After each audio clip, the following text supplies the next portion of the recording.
julle almal. Is lekker om julle te sien. Ek kort vir Wynand, waar is hy? O, wonderlik. Okay, goed. Welkom almal. Dennis, Celia, dis lekker om julle ook hier te hê. En ons is al 'n hele loetjie bymekaar. Laat ek net vir die ouens aanlyn ook sê baie welkom. Dis lekker om julle deel van hierdie kuier te hê. En daar's ma en seun saam. Kom gerus in julle twee. Goed, rit 4. Ons is by rit 4 hoofstuk vers 1. Maak, as jy saam. Ek is bly.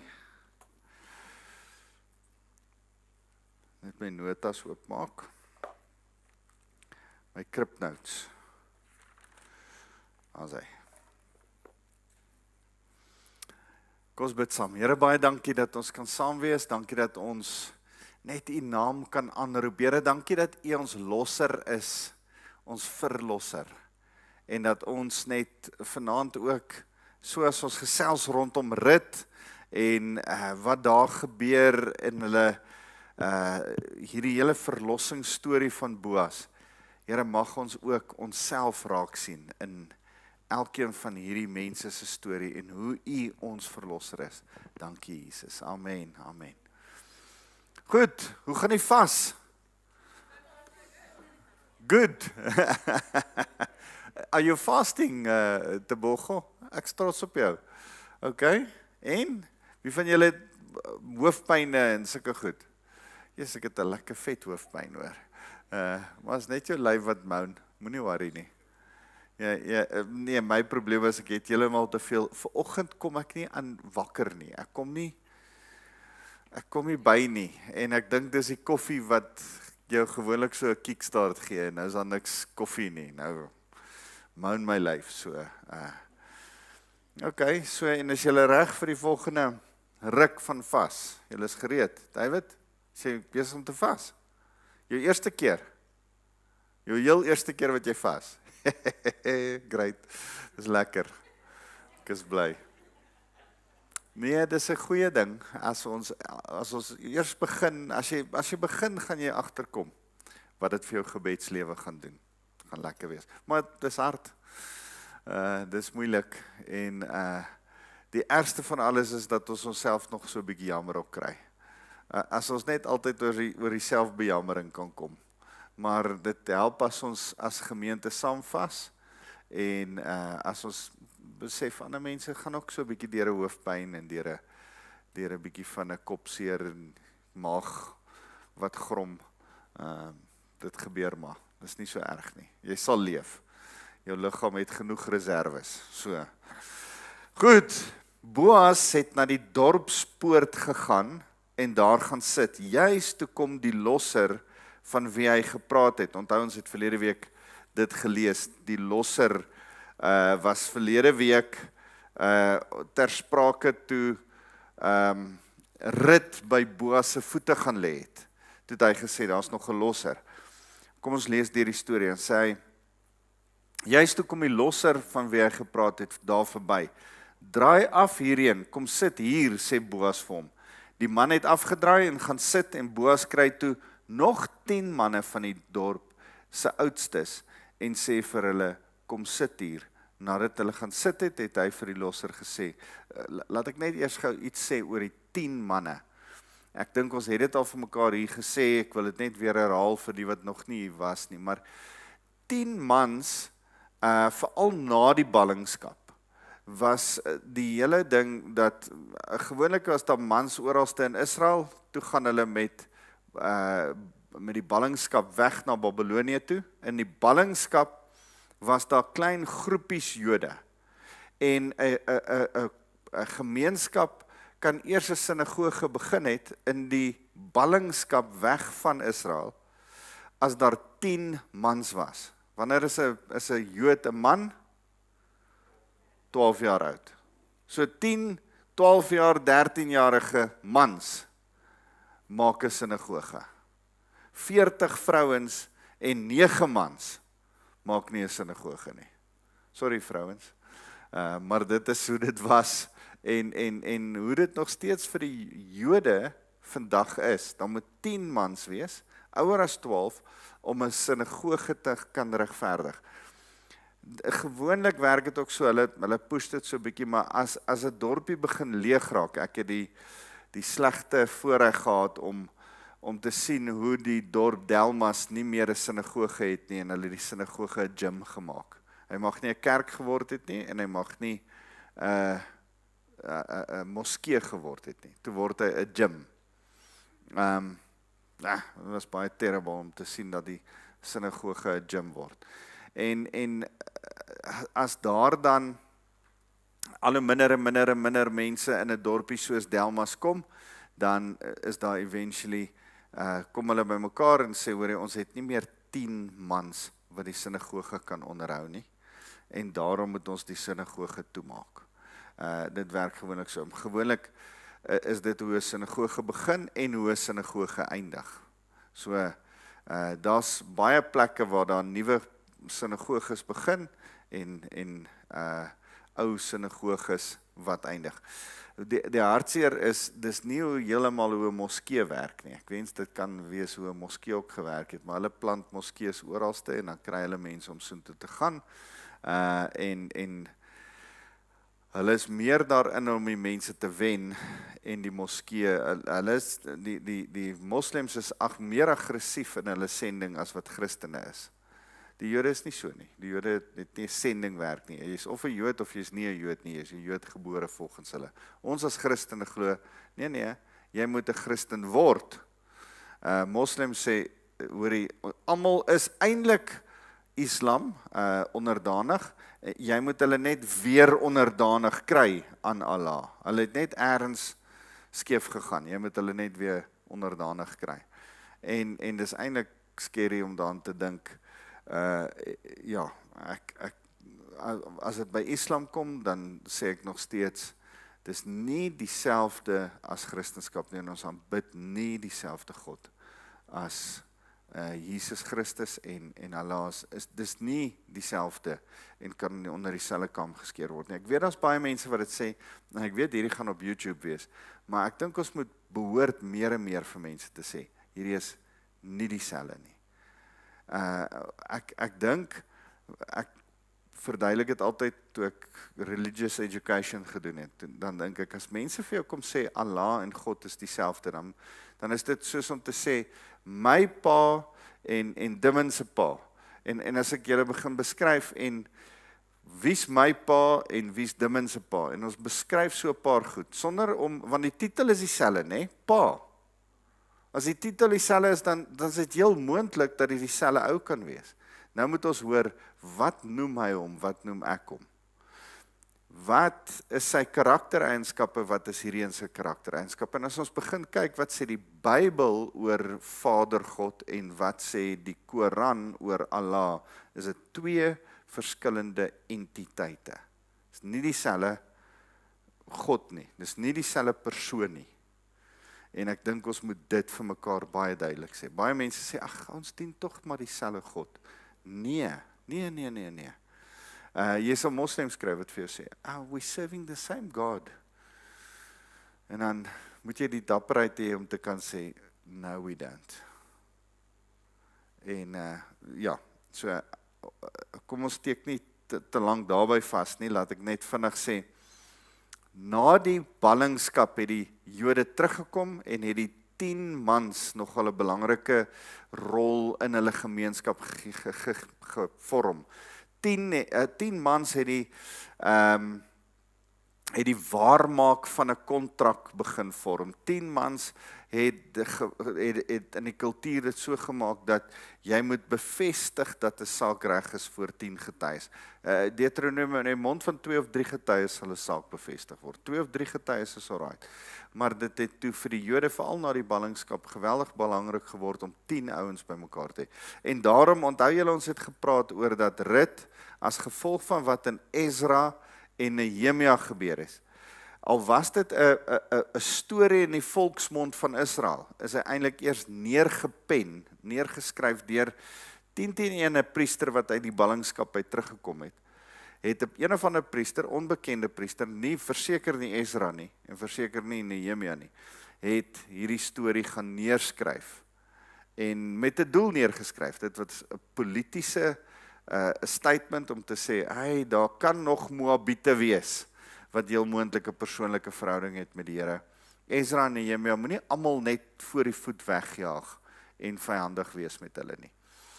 So daai klou, ons het so 1 of 2 clues wat ons agterkom, hierdie boek is geskryf na die ballingskap. Al was die storie in die tyd van Salomo al bekend, daarom rig hy 'n pilaar op in die tempel en noem dit die pilaar Boas. Het hulle eers die storie neergeskryf na die ballingskap. Met ander woorde 500, 600, 700 dan jaar na hierdie gebeur het, skryf hulle dit vir die eerste keer neer. Goed, baie belangrike feit om na te kyk. Goed, en dan nadat hulle gaan sit het, sê hy vir die losser, die deel van die grond wat aan Elimelech, ons familielid behoort, word verkoop deur Naomi, wat teruggekom het van die gebied van Moab. Ek het gedink, ek moet jou inlig en vir jou sê, neem die grond oor in die teenwoordigheid van diegene wat hier sit en oudstes van my volk. Hulle is nou nie meer in 'n privaat gesprek betrokke nie. Hier's amper soos 'n mini-hof aan die gang met getuies wat daar sit, nê. En nou sê hy, maar as jy nie as losser wil optree nie, sê dan vir my, sodat ek dit weet, want daar is niemand behalwe jy wat as losser kan optree nie, en ek is die volgende na jou. Die man sê toe, ja, ek sal as losser optree. As die ou sê, ja, ek sal as losser optree, verbeel ek my Naomi en Rut staan so op 'n afstand en kyk, en hulle moed sak in hulle skoene. En hulle dink, Boas, waarmee is jy besig? Maar hierdie man het 'n plan, hy is besig met 'n ding. Nou sê hy sê toe, ja, vers 5, daarop sê Boas, maar die dag wanneer jy die grond by Naomi oorneem, en ook by Rut die Moabiet, wat die weduwee van die oorledene is, dan neem jy dit oor, sodat die oorledene se naam oor sy familie besit kan voortleef. Hy gooi nie verniet Rut se naam daarin, die Moabiet nie. Want nou weet almal, o ja, ek moet met haar trou ook. Dis eintlik wat moet gebeur. Ek moet eintlik met Naomi trou. Maar as Naomi nie, as sy te oud is en ek kan nie meer met haar trou nie, moet ek eintlik met Maglon se vrou trou. Ek moet met Naomi trou. Toe sê die losser, nee, dan kan ek dit nie as losser vir my verkry nie. Anders bederf ek daarmee my familie besit. Neem jy my lossingsreg oor, want ek wil nie as losser optree nie. Nou hoor jy daar in die agtergrond, yes! Wanneer dit gegaan het oor die lossingsreg en ruiltransaksies, was dit vroeër in Israel die gebruik, om enige saak te bevestig, 'n persoon moes sy sandaal uittrek en dit vir 'n ander party gee. En dit het dan in Israel as bekragtiging van die saak gegeld. Toe die losser vir Boas sê, neem die lossingsreg vir jou oor, het hy sy sandaal uitgetrek, ons gaan nou daarby kom. Daarop sê Boas vir die oudstes en al die mense, vandag, die oudstes hier is daai 10 getuies, vandag is julle getuies dat ek alles wat aan Elimelech en alles wat aan Kilion en Maglon behoort het, by Naomi oorneem. En ook Rut, die Moabiet, die vrou van Maglon, neem ek vir my oor as vrou om die naam van die oorledenes oor hulle familiebesit te laat voortleef. En sodat die naam van die oorledenes nie onder die familie en uit die poort van sy woonplek verdwyn nie. Julle is vandag my getuienis daarvan. Al die mense wat by die dorpspoort was en die oudste sê toe, ons is getuienis. Maar die Here gee dat mag die Here gee dat die vrou wat in jou huis inkom soos Rachel en Lea sal wees. Die 2 wat Israel gebou het eintlik, nê, waar uit die 12 stamme gekom het. Mag jy van krag tot krag gaan in Efrata en roem verwerf in Bethlehem. Mag uit die nageslag wat die Here vir jou uit hierdie jong vrou gee, jou huis wees soos die van Peres, wat Tamar vir Juda in die wêreld gebring het.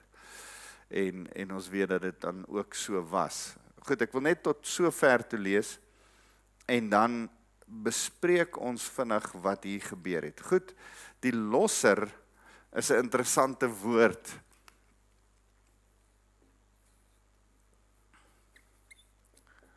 Dis die woord gohel. Gohel is 'n familielosser, 'n persoon wat jou loskoop. Nou hoe dit werk in Israel, bly gou saam met my Deuteronomium 25 toe. Deuteronomium 25 het ons al hier gelees, ek wil dit weer gou vir jou lees, vers 7 tot 10. Maar as die man nie kan sien om sy skoonsister as vrou te neem nie, miskien moet ons gou bietjie vroeër net lees, vers 5. As broers by mekaar woon en een van hulle sterf sonder dat hy 'n seun agterlaat, nalatenskap, dan mag die vrou van die oorledene nie buite die familie aan 'n vreemde man behoort nie. Haar swaar moet by haar ingaan, haar as sy vrou neem en sy plig as swaar nakom. Die eerstgeborene seun wat sy in die wêreld bring, moet die naam van sy oorlede broer in stand hou, sodat sy naam nie uit Israel verdwyn nie. Die Israeliete het hierdie geweldige groot ding, dat iemand nie sy geslagsregister nie net heeltemal verdwyn en stop nie, sy naam moet aangaan. Maar as die man nie kan sien om sy skoonsister as vrou te neem, moet sy na die oudstes in die poort gaan en vir hulle sê, my swaar weier om vir sy broer 'n naam te laat voortleef in Israel. Hy wil nie sy plig as swaar nakom nie. Daai plig as swaar, het ons ook vir mekaar gesê, is finansiële versorging en fisiese beskerming, né? Daai is twee belangrike aspekte wat hier ook ingebou is in hierdie reël. Dan moet die oudstes van die dorp hom laat roep en hom aanspreek. As hy egter vas staan en sê, ek sien nie kans om haar as vrou te neem nie. Nou, daar's baie redes seker, want daai ouens was gewoonlik klaar getroud. Hy kan 'n tweede vrou vat, maar die eerste vrou is nie eintlik lus dat skoonsussie nou saam met haar vrou is van hierdie man van haar nie. Stel jouself dit voor. As hy egter vas staan en sê, ek sien nie kans om haar as vrou te neem nie, dan moet sy skoonsister ten aanskoue van die oudstes na hom gaan, sy sandaal van sy voet aftrek, in sy gesig spieg en getuig en sê, so word gemaak met die man wat nie sy broer se huis wil ophou nie. Groot skande om iemand in die gesig te spoeg, sy sandaal te vat, by jou te hou en om in die gesig te spoeg. In Israel kry hy dan die naam huis van uitgetrekte sandaal. Dis wat almal jou gaan noem. Daar's 'n ou van die uitgetrekte sandaal. Daai ou het net een sandaal. So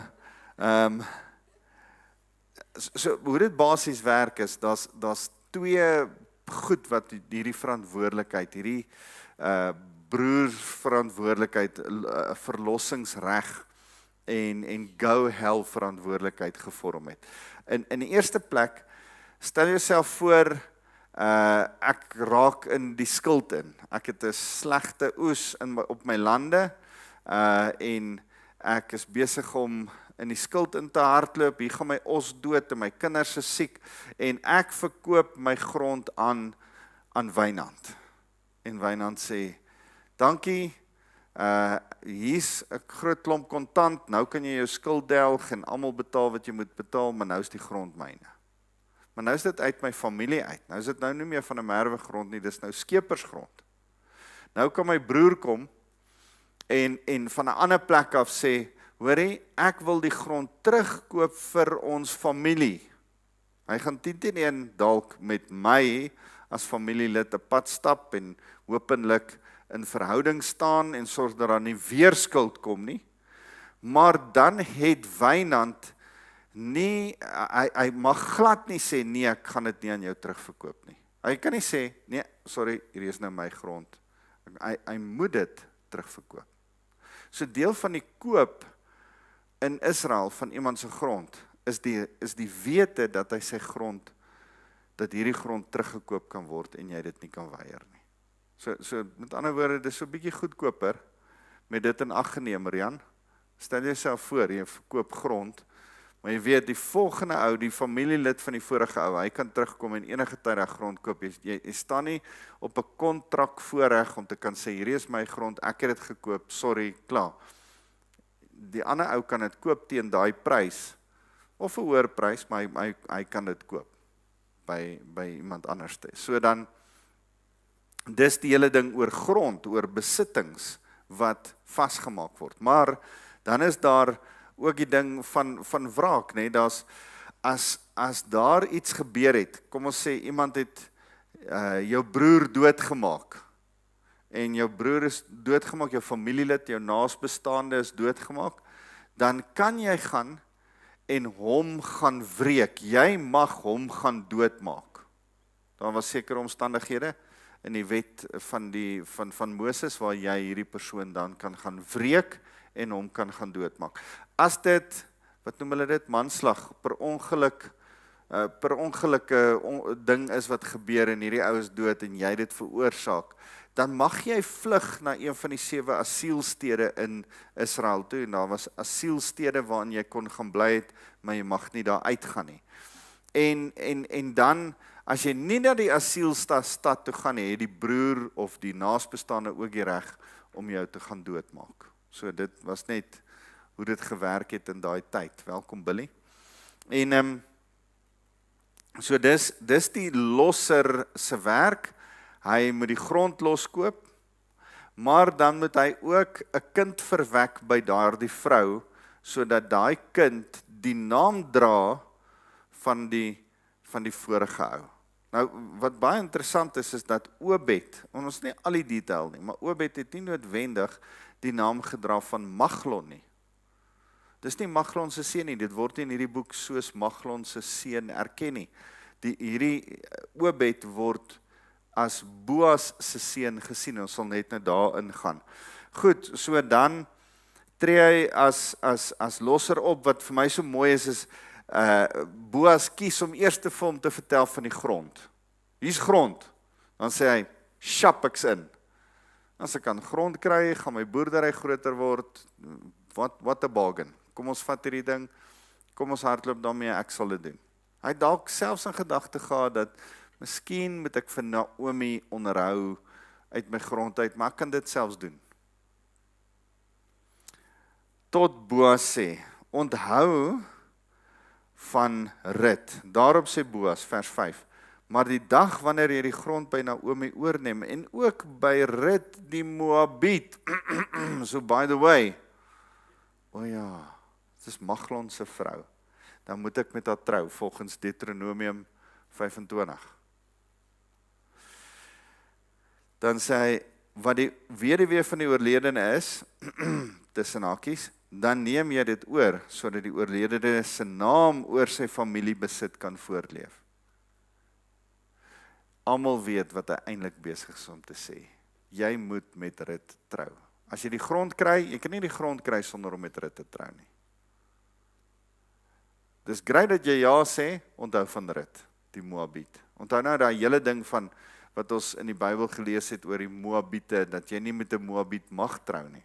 Maar sy is nie meer in die oë van Boas en Naomi 'n Moabiet nie, want sy het gesê, "U God is my God." Sy het tot bekering gekom, nee.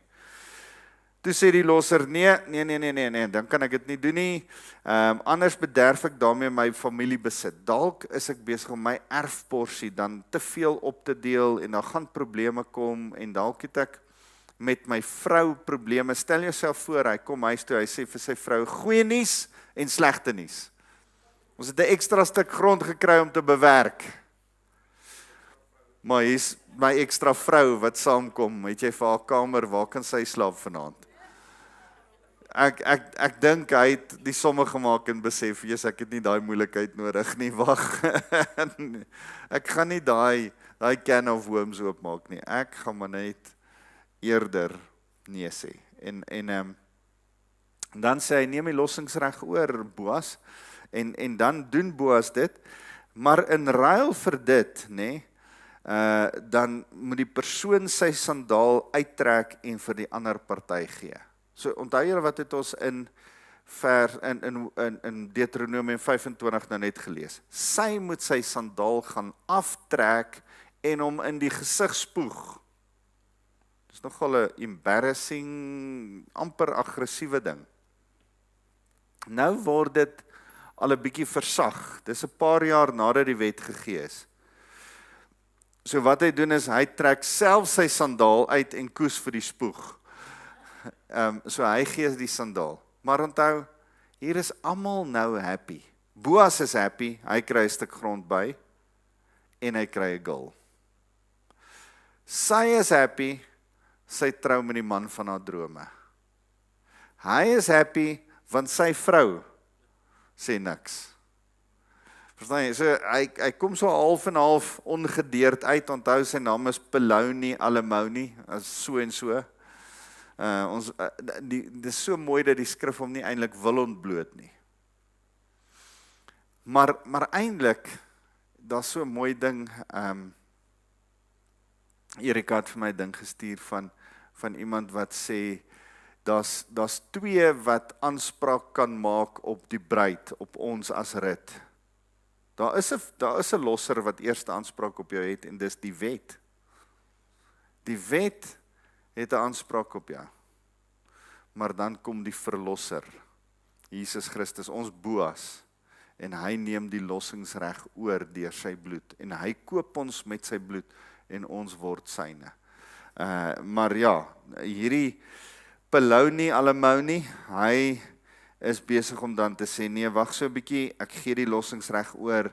Dis gelukkig nie 'n aggressiewe ruiltransaksie meer nie, dis gelukkig nie, hy word in die gesig gespoeg, en sy sandaal word met fors gevat nie. Hy gee nou sy sandaal as 'n teken dat die kontrak geteken is.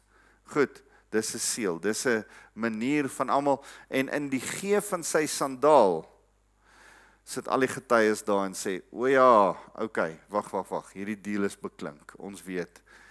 En later sou hulle sê, hulle gaan nie sê, hy het hand geskit, of hy die dokument geteken, of hulle gaan net sê, nee, ons onthou, ons was daar, jy het jou sandaal gegee vir daai ou. Die deal is deur. Goed. So dit gebeur voor mense, hy trek sy sandaal uit, en Boas bevestig dan, vandag is julle getuies dat ek, wat aan Elimelech behoort, oorneem, en dat ek die naam eintlik, vers 10, daarso ek van die naam van die familie probeer ek in ere herstel. Dis 'n eerbare ding om in Israel te doen, is om die naam van die oorledenes in ere te herstel. Het julle agtergekom hoe die Israeliete geveg het om selfs die dooies, hostages uit Israel, uit Hamas uit te kry, uit die Gaza strook uit. Dit het my opgeval, en het lankal die lewendige hostages, die laaste lewendige hostage gekry. Toe veg hulle nog steeds, letterlik veg hulle, om die dooie hostages se liggame en se oorblyfsels te kry. En daar was 'n groot gemors, maar dan gee hulle vir hulle liggame, en dan kom hulle agter, nee, hierdie liggame is Palestyne. Dan sê hulle, o nee, hierdie is die liggaam, nee, hierdie liggaam is van ergens anderste af. En op die ou einde, toe hulle die laaste liggaam kry, en hulle daai ou begrawe, toe maak hulle die hostage square toe, en ek dink hulle het 'n lig afgesit, of 'n kers doodgeblaas, ja, 'n vlam doodgeblaas, ja.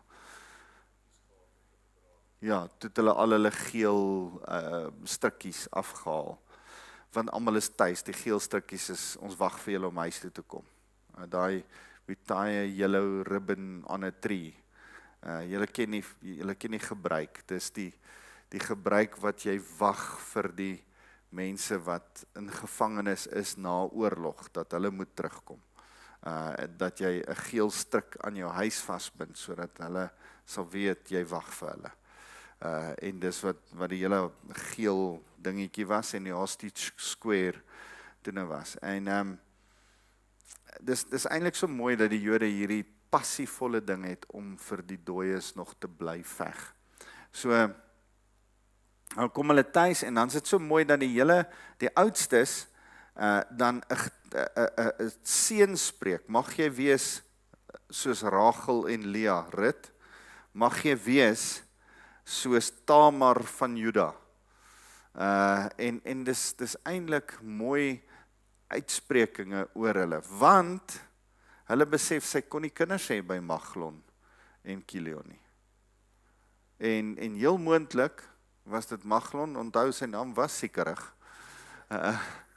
So heel moontlik was dit sy skuld, maar nou spreek hulle seun uit. Hierdie onvrugbare vrou, wat nie kinders gehad het nie, spreek hulle as groep, hulle wens, hulle gebed, hulle hart vir haar uit, dat Boas wat so goed gedoen het, deur 'n naam en ere te wil herstel. Boas, mag jy geseënd wees. Mag die Here jou seën met iets wat vir die Israeliete geweldig belangrik is, 'n nageslag. En Rut, mag jy geseënd wees. Mag jy soos Lea en Rachel wees, geliefd soos Rachel, vrugbaar soos Lea. En dis die seën wat hulle oor haar uitspreek. Mag jy soos Tamar wees, wat ten spyte van slegte omstandighede 'n nageslag uit haar laat voorkom het. Nogal 'n tweeling, né? Vers 13, Boas het Rut by hom geneem, en sy het sy vrou geword, hy het by haar ingegaan, en die Here het haar swanger laat word, en sy het aan 'n seentjie geboorte gegee. En die vroue het vir Naomi gesê, die Here moet geprys word, hy het jou vandag nie sonder 'n losser gelaat nie. Mag die losser beroemd wees in Israel. Hy was. Daar was 'n pilaar in die tempel na hom vernoem, né? Hierdie seën word bewerkstellig. Mag hy jou lewenslus herstel en jou versorg op jou ou dag. Jou skoondogter wat jou liefhet, het hom in die wêreld gebring, sy wat vir jou meer werd is as 7 seuns. Naomi het die kind geneem en op haar skoot gesit en sy pleegmoeder geword. Die buurvroue het vir hom 'n naam gegee. Dis interessant, die buurvroue gee vir die kind 'n naam. Ek raak altyd die mekaar met hierdie een. In die Joodse gebruik gee die ma 'n naam. Nee, is dit die pa wat die naam gee? Erika, kan jy help? Daar's een van die twee wat pertinent is, en ek weet is anders as ons, maar nou weet ek ook nie wie by ons eintlik die naam gee, die pa of die ma nie. Ek dink is so 'n gesaamstoeiery, maar daar's 'n amptelike ding dat die pa die naam gee. Daar's sulke mooi gebruike. Ek is nie verskriklik mal oor die Islam geloof nie, maar hulle het hierdie mooi gebruik dat hulle het 'n gebed wat hulle elke dag bid voordat hulle gaan slaap, want jy moet hierdie gebed mee op jou mond hê voordat jy sou sterf. Jy weet nie of jy dalk in jou bed gaan sterf nie, daarom het hulle hierdie gebed in hulle mond. Dis die gebed wat jy altyd hoor in die flieks voordat hulle selfmoordbom West detonate. Hoe sad is dit? Maar in elk geval, nou daai gebed is die eerste ding wat jy moet hoor en die laaste ding wat jy moet hoor as jy 'n moslim is. So 'n kraamsaal van die moslems is doodstil totdat die pa die babietjie vat en in sy linkeroor daai gebed fluister, in sy regteroor weer in sy linkeroor, en dan kan hulle aangaan, dan kan hulle praat, want hy moet eers daai gebed hoor. Dit is nogal 'n mooi gebruik dat die kind 'n gebed van die pa af heel eerste hoor in die kraamsaal. Nie die dokter wat een of ander ding swetsie van 'n kant af nie. Maar dat hy die pa se stem eers hoor. Ek dink dis nogal geweldig mooi. So wetende dit, ek het religious education gegee, so wetende dit, elke keer as my dogters gebore word, is die kraamsaal besig en aan die gang en almal praat en dan gee hulle daai babietjie vir my. En elke keer as ek vir my 3 dogters opgetel het, dan het ek 'n gebed in hulle oor gefluister. Here, dankie dat U koning is, en dankie dat sy aan U behoort, en dankie dat sy nou veilig is. En dan daai lyfietjie is so tens, en dan word sy so rustig. So dit was my voorreg elke keer om 'n gebed in hulle oor te fluister. Op 'n stadium het hulle die enetjie so op Dot se bors neergesit, en toe vat ek haar so net so in my hande, sê, wag, ek wil net gou eers iets doen. En Dot sê, waarmee is jy nou besig? Ek sê, moenie worry nie, ek is net besig.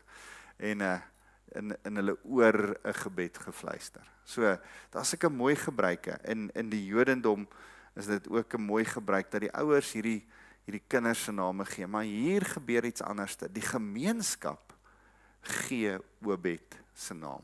So die gemeenskap kom, buurvroue het vir hom 'n naam gegee en hulle het gesê, 'n seun is vir Naomi gebore en hom toe Obed genoem.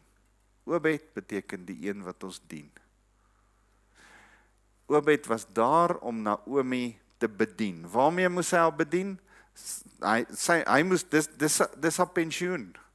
Dis die een wat nou sorg dat sy kos het. Nee, want Rut het vir haar gesorg.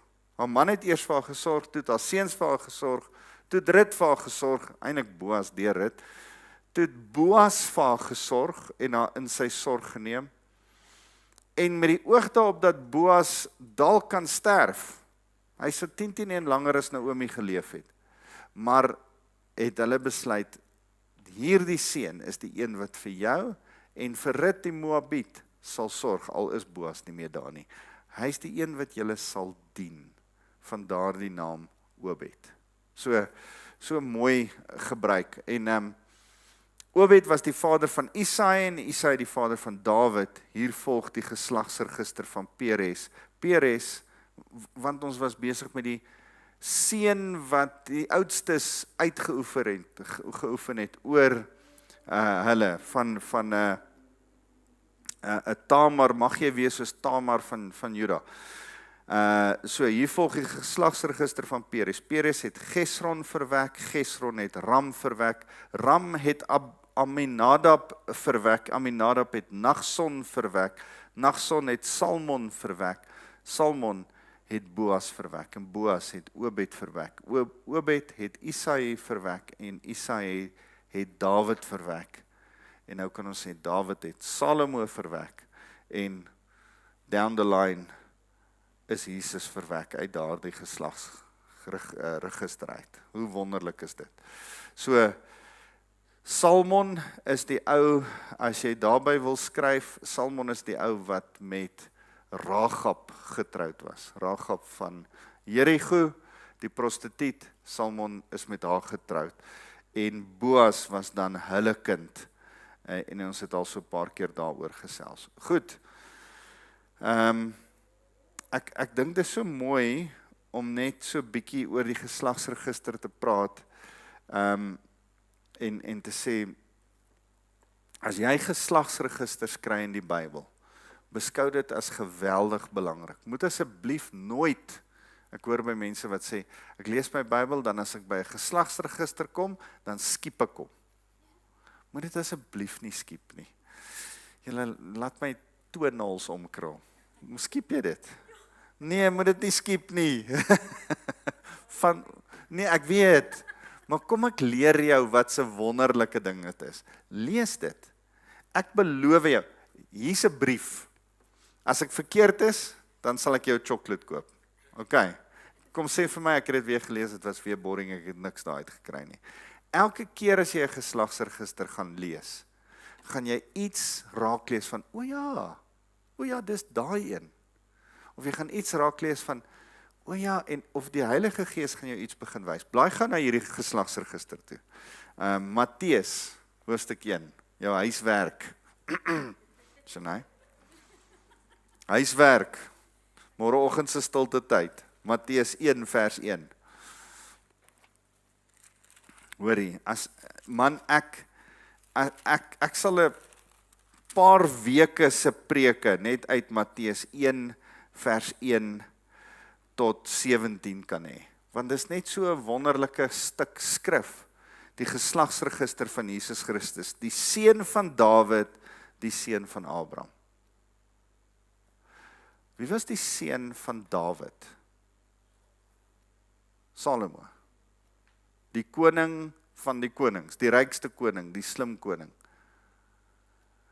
Deel van Juda. Wat was hulle embleem? Hulle was die leeu's van Juda. Die koning, die leeu van Juda. Wie was die seun van Abraham? Isak. Vreugde. Hoekom vreugde? Want hy was eintlik geoffer. Hy was eintlik soos die lam wat geoffer word. Jesus is ons leeu en ons lam. Hy is die een wat kom om te regeer en te oordeel soos 'n koning, maar ook om sy lewe vir ons te offer en ons te dien soos 'n lam. Dis alles in die geslagsregister. Dan kan ons hier deurgaan en 'n klomp goed raak lees. Maar wat geweldig interessant is dat jy moet sien dat hierdie een loop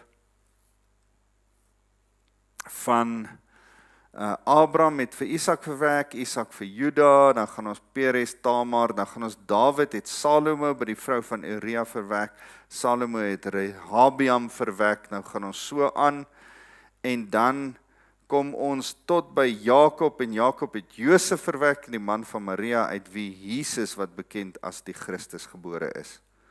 Goed, julle verstaan die geslagsregister. Dawid, Salomo, Rehabiam, Abia, Asaf. Sien julle dit? Vers 7. Goed, blaai gou saam met my na Lukas hoofstuk 4 toe. Lukas hoofstuk 4. Jesus kom uit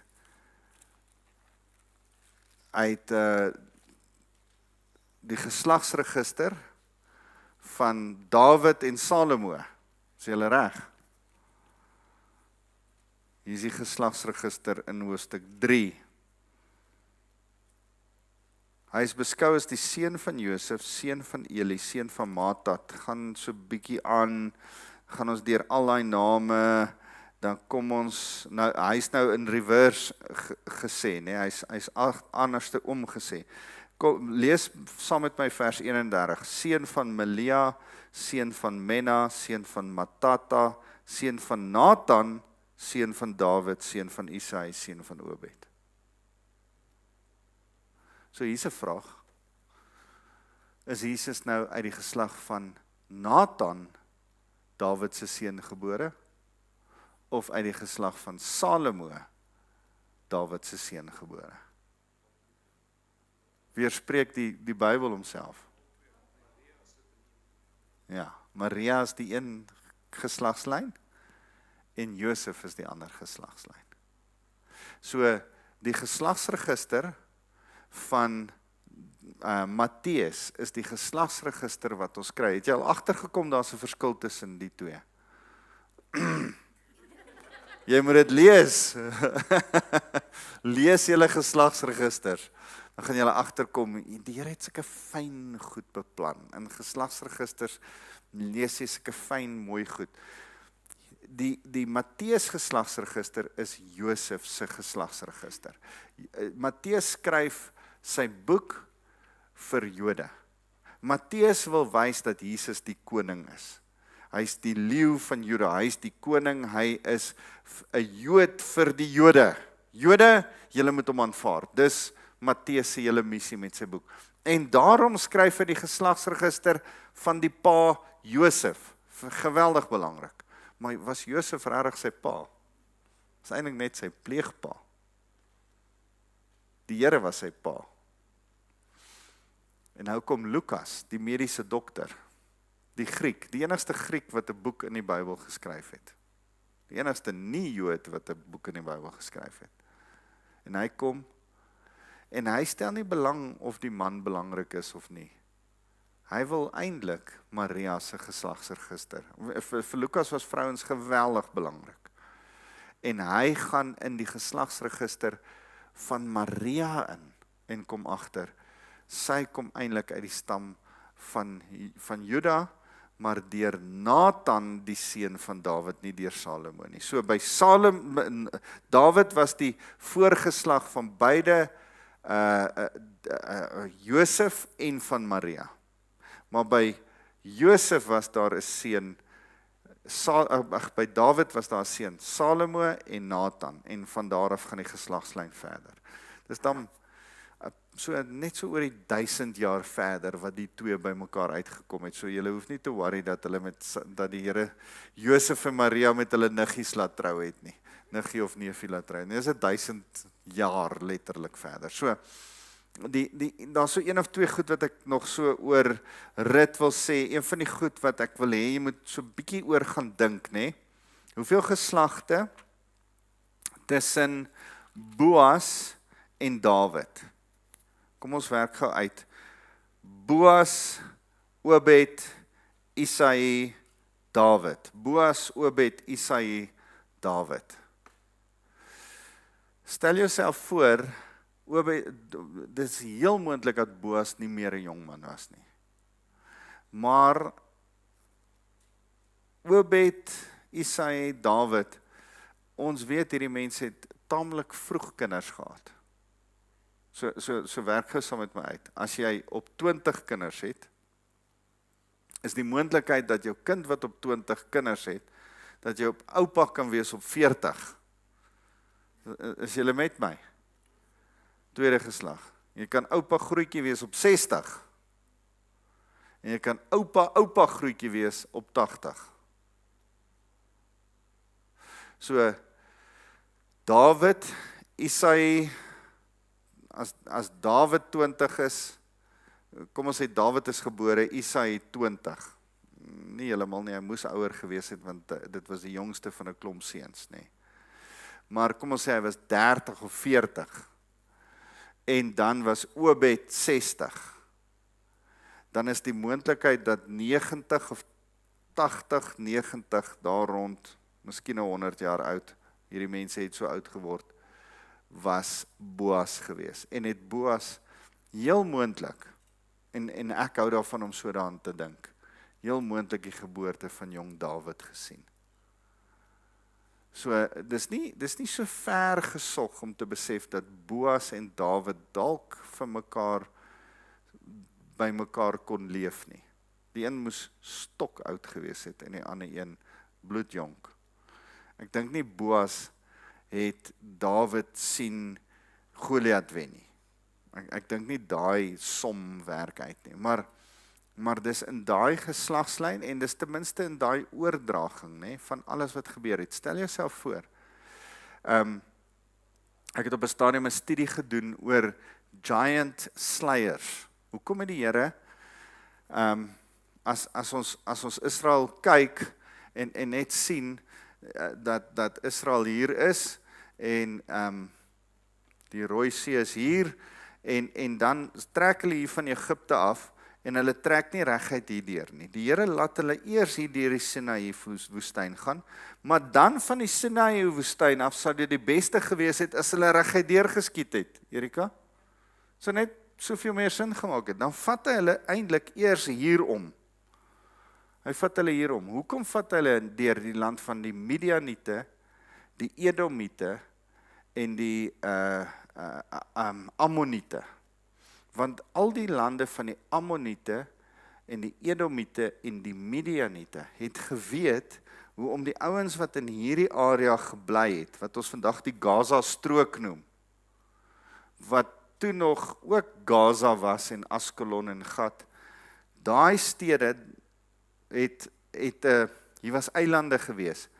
En hierdie mense het van hierdie eilande min of meer dieselfde tyd wat Israel getrek het hierdie mense hier geland. En hulle was die Filistyne genoem. En hierdie Filistyne het buitengewone groot mense onder hulle gehad, reuse. Maar hulle bure, wat kort deur hierdie reuse aangeval was, het 'n tegniek ontwikkel hoe om hierdie reuse te wen. En daarom wou die Here gehad het, hulle moet eers hier deurtrek, sodat die Here hulle kan wys hoe om hierdie ouens te wen. Nie net was hulle reuse nie, nee. Ons kom, dis 'n baie interessante gedeelte, dat die Filistyne in Saul en Jonathan se tyd, was die Filistyne in die ystertydperk. Maar die Jode, die Israeliete, was nog in die steentydperk. Hierdie ouens het ver beter tegnologie gehad, verstaan jy? Dis soos om, kom ons sê, om die DRC teen Amerika te laat veg. Hierdie ouens was beter soldate met beter toerusting, hulle swaarde was van yster. As jy met 'n bronswaard teen 'n ysterswaard geveg het, is jy dood. En daarom, daar's steentydperk, bronstydperk, ystertydperk. So, Israel was toe in die bronstydperk en hulle was in die ystertydperk. Maar nou moes hulle by ander bronstydperk ouens gaan leer het hoe om die Filistyne, die reuse te kan oorwin. How to become giant slayers. Hoe kan ek 'n reus oorwin? En hulle het die tegniek gehad, hulle was bietjie bang in Saul se dae. En hier kom klein Dawid. En hy skiep die bronstydperk, hy gebruik die steentydperk om die ystertydperk te oorwin, en hy vat die hele Israel met sy 37 jaar wat hy word om koning te word, vat hy die hele Israel in die ystertyd in, en hy word een van die magtigste konings, en sy kind word Salomo, geweldig ryk en magtig, omdat hy eintlik sy hele volk in die nuwe tegnologie ingebring het. En hulle met bronstydperk tegnologie oorwin, met steen, nog erger, steentydperk tegnologie, die slingervel, oorwin hy die ystertydperk, vat Goliat se swaard. Julle onthou, hy het later weer Goliat se swaard gaan haal, want hy's eintlik besig om die ystertegnologie weer terug te bring. Julle gaan al hierdie goed aan die einde van Samuel lees, al hierdie goed staan in die Bybel, dat daar hierdie ouens het yster gehad, en hierdie ouens het net, die Israeliete het net brons gehad. En hoe die Here dit gemaak het, dat hierdie ouetjie met 'n klippie, met die steentydperk, sy volk in die ystertydperk inlei. So, al hierdie goed is in Boas opgelê, in Obed opgelê, en Isaia, hulle het hierdie ouens geleer hoe om oorlog te maak teen die reëse.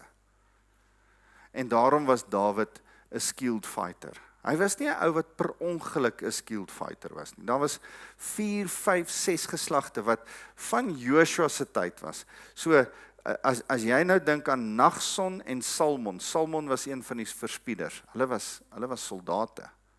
Hulle was rekkies gewees, wat uitgegaan het, en die hele Kanaan moes oorwin, en die beloofde land moes inneem. En daarvoor moes hulle skilled fighters gewees het. En nou dra hulle hierdie nuus oor.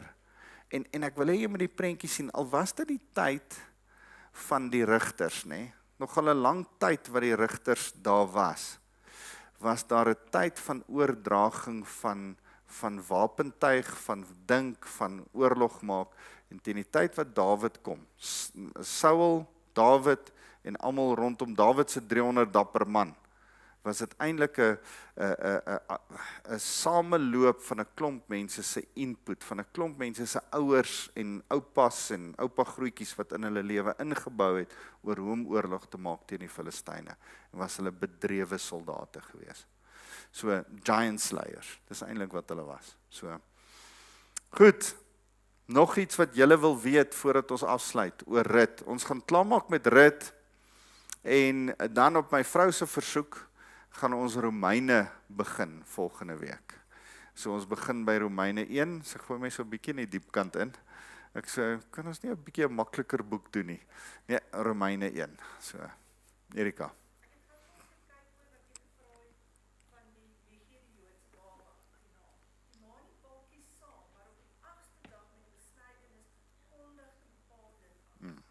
Ja, dis reg, dis die storie van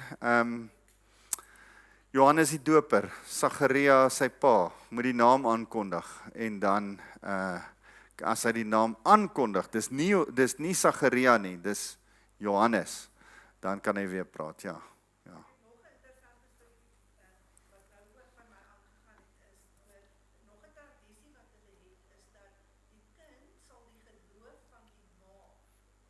Ja.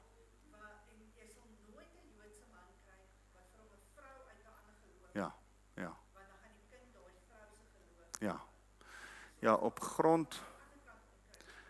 grond van die vrou se geloof word die geloof van die huis bepaal. En ons het so 'n bietjie iets in van dit oor moedertaal, moederkultuur. Dis wat maar in 'n huis is. Jy dra die naam van die man, maar die kultuur van die vrou. Goed, kom ons sluit af. Here, baie dankie vir Rut se storie, dankie dat dit ons so seën, en Here, dankie dat U uit hierdie hele storie 'n mooi liefdesverhaal vir ons kom wys, maar ook 'n verlossingsverhaal. En dat dit die storie van ons lewe, die kerk van die Here se lewe is, dat u lewe kom neerlê het en ons verlosser geword het. Here, mag ons, soos Rut, vriendin, soos Naomi, aangenaam, in u teenwoordigheid veilig wees. Dankie Jesus. Amen.